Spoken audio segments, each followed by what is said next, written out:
Storm went over us, the year prior before we ran it back with Connecticut. I was like, you know what? We got our shining glory. We didn't get to get Seattle, but you know what? If Las Vegas gets Seattle for me, I'm all good. That's right. I was looking at that game in 2018, and I said the same thing as you. I said, "Oh my God!" I said, "Wait a minute, hey, the Mystics, they're pretty good." Because that year I was actually looking forward to, but they found out they got swept by the Storm in 18. It's crazy. And then, last year against Connecticut, like you said, I mean, Elena Deladon and Emma Mason and all those new additions we are on the team. I would say that was the year that we had it because I know prior to going to the finals, we had beaten a lot of teams. We even beat the Sparks, in that playoff series last year. And yeah. The run that the Sparks were going on that year, I thought they were really going to. Honestly, I thought they were going to make a finals push than we were, literally, because exactly. I consider Candace Parker the GOAT coming out of she came out of Tennessee. Yeah. Second woman ever to dunk. Like there's an accolade, like her accolades just keep going, and then to add Nneka Ogwumike, who has been like a leader over the last few years. So I'm just like, dang, they actually beat us. No. Exactly. I couldn't help but because when I saw that playoff game, and I said, wait a minute, I can't believe we actually beat the Sparks because the team's pretty good. That team got a lot of star power, and then they still had former Mystic Elena Beard on that team. So I was like, wait, what's going on with that? Funny quick story about Elena Beard, if you don't mind me telling it. No problem. Go ahead. As a child, well, crazy last year to see her retire. I'm so happy for her because she did so much for two of the biggest franchises now, recognizably known. And I'm just like, yay, she did so much. And she did. God, I mean, almost my lifetime. So,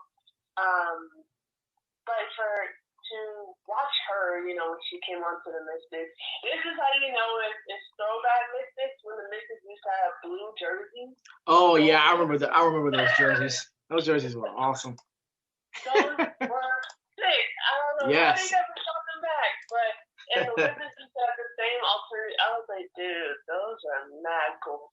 But to see her, like, she did so much while she was here in DC. She did. And the Mystics used to have like this kid club thing. So the kids would like go on to the Harvard and like I don't know if anybody's been to a game before, but like some of the kids nowadays they'll probably like go into the Harvard and they'll like get like a little like plush toy or like a ball from them. And at that time, they had us hold these basketballs, and they were like actually WNBA basketball. And I was like, oh my God. And then the lady was like, hey, you're going to get yours signed by Elena Beard. I almost fainted. Wow, that's amazing. Wow. Really? This cannot be happening right now. Wow. It does not make sense because I'm like, I have, at that time, and I still have her t-shirt somewhere in this house, I had a t-shirt, I literally like, because my hair curly, but whenever I used to get my hair straight, I used to like have it back the way she did, like, I used to emulate her a lot. Wow. That is so good. So good. To literally run up to her and just hold a ball there and like have her just sign it and just stand right next to her. I'm like, that. Yep. Wow. Hey, that's amazing. Hey, that's a good story. I always like to hear stories like that because I'm a Wizards fan. So one year I got my ball signed by Gilbert Arenas, Agent Zero, and this was a game that they lost they actually lost this game that night because my dad took me to the game, and they were playing the Boston Celtics, and they still had Pierce and Ray Allen, Kevin Garnett, Rondo, Shaquille O'Neal on the team. And I said, at the game, I went down and they were giving autographs. And I say, well, so I had to pick which player I wanted to get the autograph from. And I was like, well, Karan Butler, Antoine Jameson, Gilbert Arenas. Which big three do I want to get my autographs? I chose Gilbert because I know, Gilbert, he makes those game-winning shots. So he actually shook my hand and gave me an autograph because I wore my Gilbert Arenas jersey that night. And I said, man, you guys had a good game. Even though you lost, you guys had a good game. He was like, well, thank you. We always appreciate fans, because he talked to me. He said, always appreciate fans. Even when we win or lose, we always appreciate them, coming down and telling us what a great game we did. And I said, yeah. And then on out, my dad, I just fell in love with sports because I think at that time, I remember seeing the sports broadcasters, and I was like, wow, this broadcast booth is huge because I've never been inside a sports broadcasting booth, but that was my first time, so I really enjoyed being a part of that whole autograph signee game. Right. Oh man, just those moments, like it's funny to see now. I think, and both of us can say this for sure. To look at the Wizards then, and look at the Wizards now with this generation of John Wall, Bradley Beal, and same for the Mystics. It's Elena Delle Donne, Emma Meeseman, Tasha Cloud. Like it's this new wave. It's like it's so cool. It is. I'm a huge sports fan like you, and I grew up all around sports.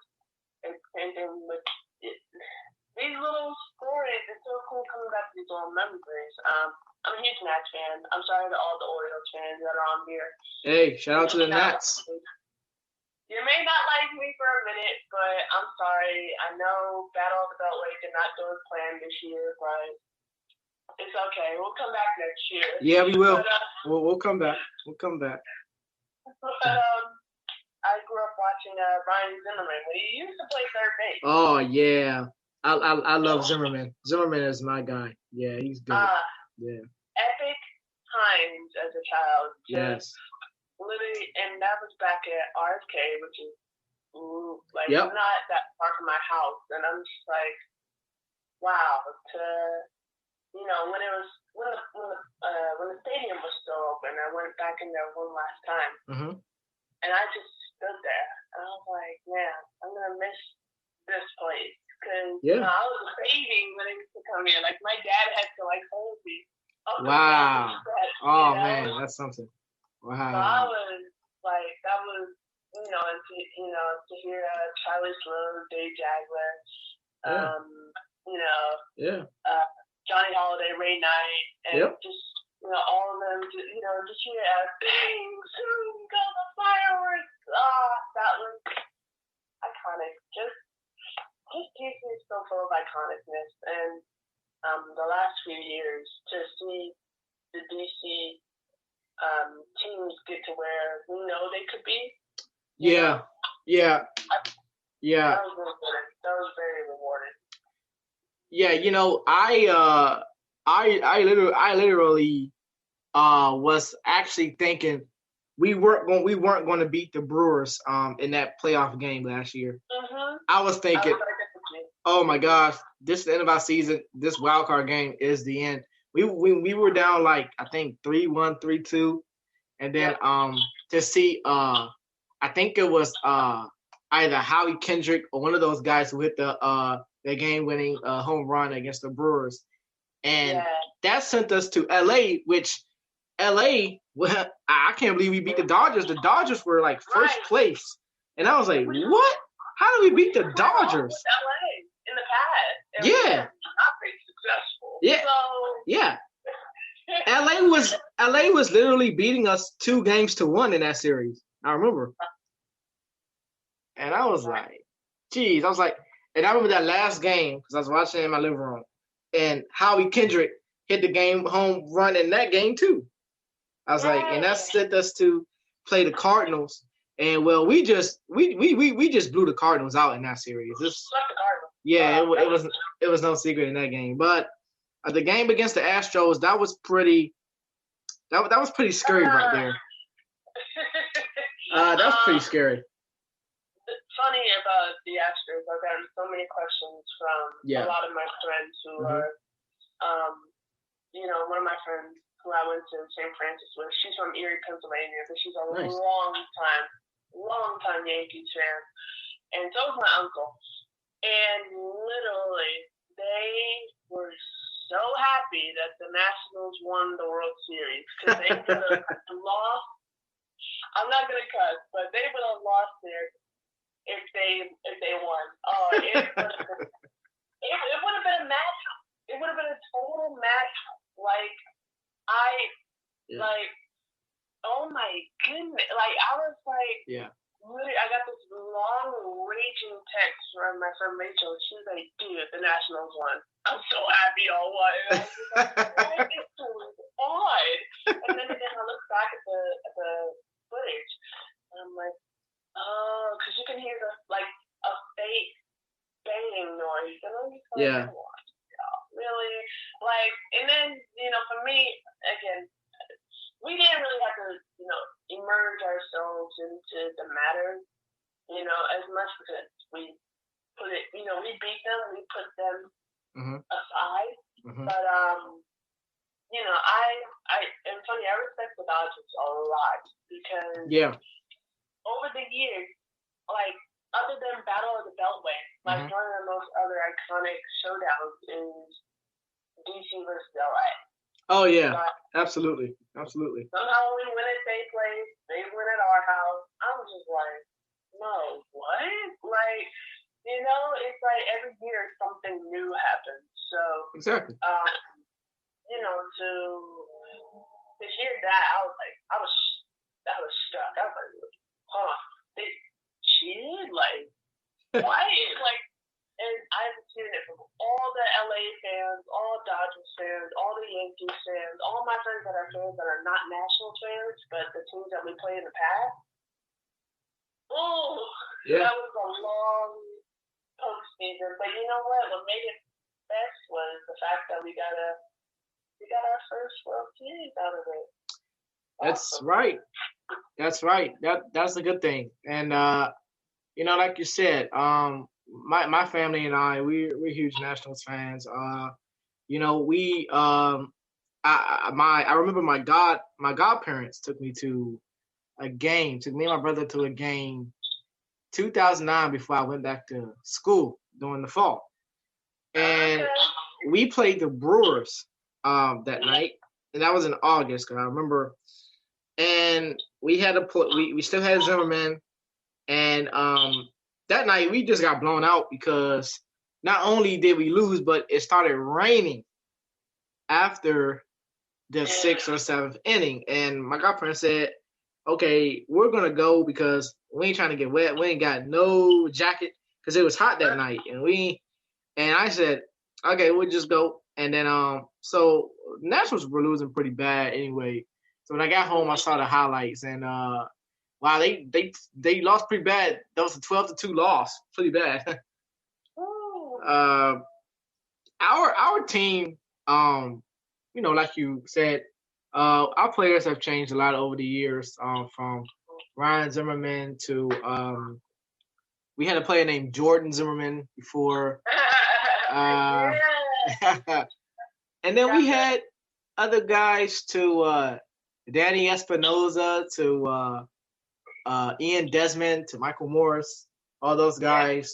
Bryce Harper was a huge letdown for me because he signed a 13-year contract with the Phillies. Okay. And yeah. Oh, no, go on. So I'm saying, okay, the thing is, okay, you signed with a team that hasn't been good since Ryan Howard played for them, and you want to sign on to a team that's hardly doesn't have anything going for them. No disrespect to the Phillies, because I was a huge Ryan Howard fan when he played for them, and he hit up a couple of home runs, and Jimmy Rollins was also on that team. But I think